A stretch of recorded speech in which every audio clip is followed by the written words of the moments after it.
My daddy had an uncle called Dan McAllister, and he was never married, so he lived up the mountain in the family home where my dad was.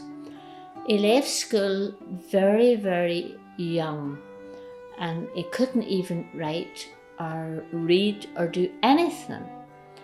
But yet withal, he was able to have a workshop out the road from where I lived, and people used to come to him to get a lot of work done. And he was able to build a lovely bungalow just opposite the church. And he played the fiddle, and he was 90, maybe 96, 97, and he had a big fry every morning made with pure lard. And it never done him any harm because he was exercising, walking up the mountain. I remember he played the fiddle at my wedding, at the reception of my wedding. And he was very popular, very, very popular. Oh yes, my daddy lived up in the mountain. You would call it a mountain. And that's where he was reared, and that's where Dan lived with my daddy. And my daddy was telling me that one night there was a terrible noise, and they didn't realise what it was, but what had happened, a plane had crashed up above their house, but it was near one of the lochs. My daddy lived, it's very, very popular even in these days. People go up to the lochs. It's one of those beauty spots. Him and all the family and all had to go up and carry all the ones out of the plane down. And there was no such things as before then. It was just horse and carts to carry them down. So it was a great experience. My daddy was the type of person that could make a poem up in 2 minutes or a little song. He was naturally good at that.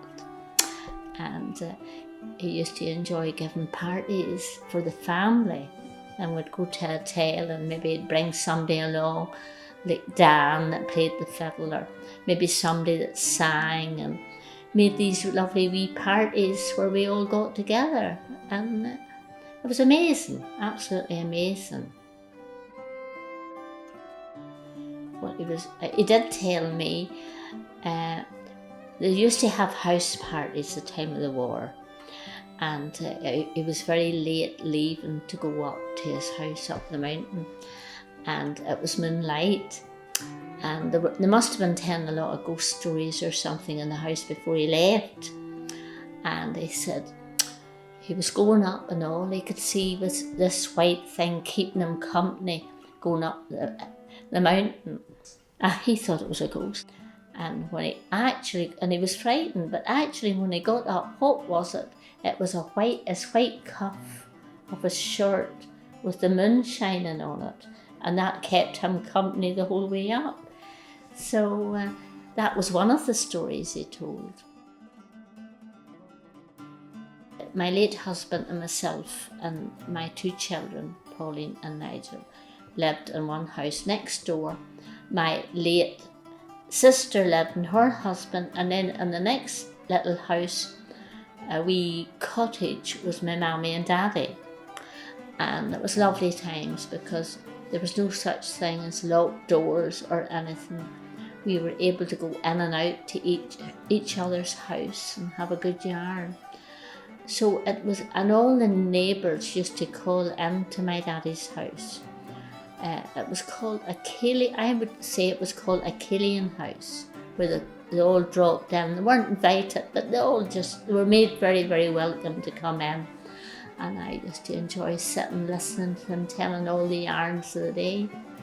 It was wonderful, absolutely wonderful. But times have changed now. Now we keep our doors locked, which is sad compared to what it was many years ago. Yeah.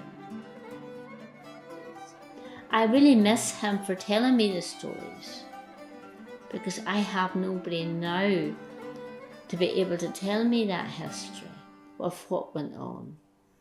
it was a great character. It really was, you know.